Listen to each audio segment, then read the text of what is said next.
ఒకటండి తులసిరెడ్డి గారు చెప్పిన అంశాన్ని కొన్నిటికి నేను క్లారిఫికేషన్ ఇవ్వాలి. యా సో మీరు తెలంగాణలో వచ్చేసి రేవంత్ రెడ్డి గారేమో మోదీ గారిని పెద్దన్న అని అనొచ్చు. ఇక్కడ వచ్చేసి మీరు ఏదో కత్తి యుద్ధమో లేకపోతే డోలు యుద్ధమో చేస్తున్నట్లుగా ప్రజలు మభ్యపెట్టే కార్యక్రమం ఈ రోజు కాంగ్రెస్ పార్టీ చేస్తుంది. ఈ రోజు మనం తెలంగాణలో నిన్న జరిగినటువంటి రేవంత్ రెడ్డి గారు మోదీ గారిని పెద్దన్నగా వివరించి అదే విధంగా ఆయన్ని ఎంత ప్రైజ్ చేశారనేది తెలంగాణ సమాజం అనేది ఈ రోజు నవ్వుకుంటుంది. అదే ఇప్పుడు కాంగ్రెస్ పార్టీ వచ్చేసి ఆంధ్రప్రదేశ్కి వచ్చేసి మళ్ళీ ఈ రకంగా విభజించు పాలించు ఏ రోటి దగ్గర ఆ పాట పాడదామని చూస్తే ఆ చెయ్యి పార్టీ గీతలు ఎప్పుడో చెరిపేశారు ఆంధ్రప్రదేశ్ ప్రజలు. ఇప్పుడు మళ్ళీ దాని మీద ఏదో నీటి మీద రాతలు రాద్దామని కాంగ్రెస్ పార్టీ ఈ రోజు చూస్తున్నటువంటి అంశంగా కనిపిస్తుంది. సో కాంగ్రెస్ పార్టీ విషయానికి వస్తే అదొకటి.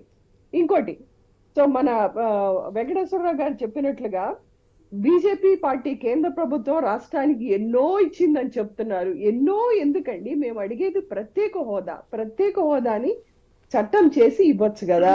ప్రత్యేక హోదాలో ఏమొస్తుంది, ఇవ్వాల్సిన వాటినే మేము ప్రత్యేక ప్యాకేజీ కింద ఇస్తున్నాం అంటున్నారు. విభజించబడినటువంటి రాష్ట్రం, రాజధానిని కోల్పోయినటువంటి రాష్ట్రం, మీరు ఇచ్చినటువంటి ఇండస్ట్రియల్ కారిడార్ ఏంటండి? విశాఖ స్టీల్ ని ప్రైవేటైజ్ చేయడమా? అదేనా మీరు ఇచ్చినటువంటి ఇండస్ట్రియల్ కారిడార్? ఇంకొక అంశం, మీరు చెప్తున్నటువంటి పథకాలు ఏవైతే ఉన్నాయో మీ ఆయుష్మాన్ భారత్ కంటే మా ఆరోగ్యశ్రీ చాలా ఉత్తమమైనది అని మేమే కాదు, పక్క రాష్ట్రం తెలంగాణ మాజీ ముఖ్యమంత్రి కేసీఆర్ గారు అన్నారు. అదే విధంగా ఆరోగ్యశ్రీనే తెలంగాణలో కూడా కొనసాగిస్తున్నారు, ఆంధ్రప్రదేశ్ లో కూడా కొనసాగిస్తున్నారు. మీ ఆయుష్మాన్ భారత్ కింద ఎన్ని రోగాలకి మీరు వైద్యం చేయించగలరో ఒక్కళ్ళకి చెప్పుకునే దమ్ము ధైర్యం లేనటువంటి పార్టీ బీజేపీ పార్టీ. సుజాత గారు, అంటే మీరు అడిగిన ప్రశ్నలు. ఇంకోటి ప్యాకేజ్ అన్నారు. ఉండండి, నేను 1 by 1 వెళ్తున్నాను, తర్వాత వాళ్ళని చెప్పమనండి. మీరు ప్రాజెక్టుల గురించి మాట్లాడుతున్నారు.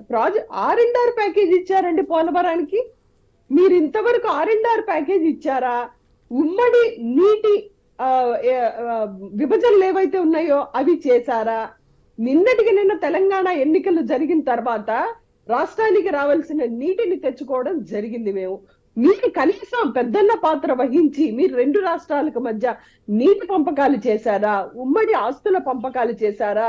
మీరు ఆంధ్రప్రదేశ్ రాష్ట్రానికి ఏం చేశారని మీరు చెప్పుకోగలరు?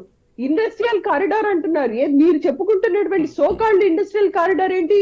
విశాఖ స్టీల్స్ ని ప్రైవేటీకరణ చేస్తాము, ఎవరు అడ్డొచ్చినా మేము ఆగము అనేటువంటి శపథం చేస్తున్నటువంటి బీజేపీ పార్టీయా ఇండస్ట్రియల్ కారిడార్స్ గురించి మాట్లాడేది? మేము అడిగేది ఏంటి? ఆంధ్రప్రదేశ్ రాష్ట్రం రాజధాని లేకుండా అర్ధాంతరంగా విభజించి ఆంధ్రప్రదేశ్ రాష్ట్ర ప్రజల మనోభావాలకి వ్యతిరేకంగా, రాజకీయ నాయకుల మనోభావాలకి వ్యతిరేకంగా విభజించింది కాబట్టి ప్రత్యేక హోదా ఇవ్వమని అడుగుతున్నాము. మీరు చేయగలరా? మీరు గుజరాత్ స్టీల్స్ ఏవైతే ఉందో దాన్ని ప్రైవేటీకరణ చేయగలరా? ఈ రోజు కేంద్ర ప్రభుత్వం ఖచ్చితంగా ఆంధ్రప్రదేశ్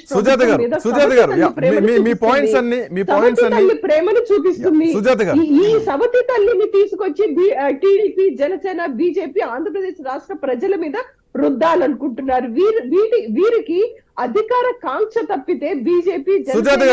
సుజాత గారు, మీ మాటల్లో 2 పాయింట్స్. చిన్న సబ్మిషన్. మీ మాటల్లో 2 పాయింట్స్ కనిపిస్తున్నాయి. ఒకటి, ప్రత్యేక ఏదైతే మీరు స్పెషల్ ప్యాకేజ్ అంటున్నారో దాన్ని చట్టంగా మార్చి ప్రత్యేక హోదా ఎందుకు ఇవ్వలేకపోయారు అన్నది మీరు అడిగినటువంటి పాయింట్. ఇంకొకటి, నీటి వాటాలు ఎందుకు తేల్చలేకపోయారు? తెలంగాణ నుంచి రాష్ట్ర విభజన తర్వాత ఇక్కడ నుంచి నీళ్ళు తీసుకుపోయారు, రాయలసీమను దడిపారు అన్నది 2వ పాయింట్. అది మీ ముఖ్యమంత్రి అసెంబ్లీలో మాట్లాడిన పాయింట్. మొన్న మీరు అన్నట్టు తెలంగాణ అసెంబ్లీలో కూడా వాళ్ళు వీడియో రిలీజ్ చేయడం జరిగింది. ఇక రేవంత్ రెడ్డి గారు పెద్దన్న పాత్రను మోదీ గారు పోషించాలి అన్నది కూడా పాయింటేనండి. దానికి సమాధానం చెప్పాలి. మరి అక్కడ పెద్దన్న అయ్యాడు, ఇక్కడ పెద్దనాన్న అవుతాడా? అవడు కదా. ఇక్కడ కూడా పెద్దన్నే అవుతారు. మరి అక్కడ పెద్దన్న కాంగ్రెస్ అన్నప్పుడు ఇక్కడ కాంగ్రెస్ కూడా అక్కడ పెద్దన్నే అవుతుంది కదా. కాబట్టి ఇవన్నీ ప్రతిపక్ష పార్టీలే. వైసీపీ పార్టీకి బీజేపీ, కాంగ్రెస్, టీడీపీ, జనసేన ఈ పార్టీలన్నీ ప్రత్యక్షంగా ఒకరు సపోర్ట్ చేస్తే పరోక్షంగా మరొకరు సపోర్ట్ చేస్తున్నారు అనేటువంటిది ఈ రోజు క్లియర్ గా రేవంత్ రెడ్డి గారు చెప్పారు. మా పెద్దన్న మోదీ, మా పెద్దన్న చెప్పినట్టు మీరు అడుగుతున్నారు, మీరు రిక్వెస్ట్ చేస్తున్నారు కానీ ఫైట్ మిస్ అవుతుంది కదా అన్నదే ప్రజల నుంచి వస్తోంది. మీరు రిక్వెస్ట్ చేయడం కాదు, అధికారంలో మీరు రాష్ట్రంలో ఉన్నారు. Where is the fight? Definite గా ఫెడరల్ సిస్టమ్ లో మేము ఫైట్ చేస్తున్నాం. ఇంకోటి మీరు రాజధానుల విషయం కూడా తీసుకొచ్చారు, రాజధానుల విషయం కూడా మీరు ప్రధానంగా తీసుకొచ్చారు. గతంలో వాళ్ళు అమరావతి అన్నారు, మీరు 3 రాజధానులు అన్నారు, తర్వాత పాలన రాజధానిగా విశాఖపట్నం అన్నారు, విశాఖపట్నానికి దసరాకి మూవ్ అవుతా అన్నారు. దసరా పోయింది, దీపావళి పోయింది, కొత్త సంవత్సరం వచ్చింది, మళ్ళీ ఉగాది వస్తుంది, ఈ లోపు ఎన్నికలు వచ్చి ఎన్నికల తర్వాత పోతాం అంటున్నారు. సో రాజధాని విషయంలో వైసీపీకే క్లారిటీ లేదన్నది పాయింట్. డెఫినెట్ గా క్లారిటీ ఉందండి. కనీస మౌలిక సదుపాయాలు కూడా లేనటువంటి అమరావతిలో రాజధాని నిర్మించడం అనేది చాలా సత్యదూరం అనేటువంటి విషయం అని అందరికీ తెలుసు, బీజేపీకి తెలుసు, లేకపోతే టీడీపీకి తెలుసు. అప్పుడు ప్రతిపక్షంలో ఉన్నప్పుడు మీరు కూడా ఒప్పుకున్నారు కదా. ఏం చెప్పిందండి? ఒకటి బీజేపీ తన మేనిఫెస్టోలో కర్నూలు రాజధాని అని పెట్టింది కదా, మరి కర్నూలు ఎందుకు రాజధానిగా అని పెట్టింది బీజేపీ పార్టీ? తెలుగుదేశం ఒకటి వాళ్ళకి రాజధాని అంశం మీద క్లారిటీ లేదు. మొత్తం వాళ్ళే పుణ్యాత్ములు, దేశంలో ఉన్న పార్టీలన్నీ పాపాత్కుల్లాగా వర్ణిస్తారు వాళ్ళు. అధ్యక్షులు టీడీపీ అవుట్ సోర్సింగ్ అధ్యక్షులుగా పనిచేస్తున్నారు ఈ రోజు. పురంధరేశ్వర్ గారు గాని, ఇంత ముందున్నటువంటి కన్నా లక్ష్మీనారాయణ గారు గాని ఓడిపోగానే మళ్ళీ టీడీపీ పార్టీలో బీజేపీ పార్టీలో వెళ్ళిపోతారు. అలాగే టీడీపీ పార్టీలో సుజనా చౌదరి, సీఎం రమేష్ ఓడిపోగానే మళ్ళీ బీజేపీ పార్టీ కండువా కప్పుకుంటారు. ఇవన్నీ ఒక్కతాన్లో ముక్కలే ఈ రోజు. కానీ వాళ్ళ జీవితాన్ని బాగుపరచడానికి ఉన్నది వైసీపీ పార్టీ.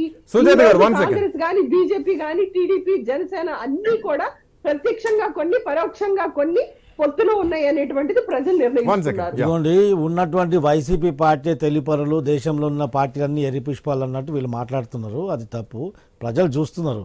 ఈ రోజు వీళ్ళు ఏం చెప్తున్నారంటే ప్యాకేజీ గురించి మాట్లాడారు. మళ్ళీ ప్యాకేజీ గురించి గత 5 సంవత్సరాలు మీరు ప్రభుత్వంలో ఉన్నారు కదా, మీరేం చేశారు?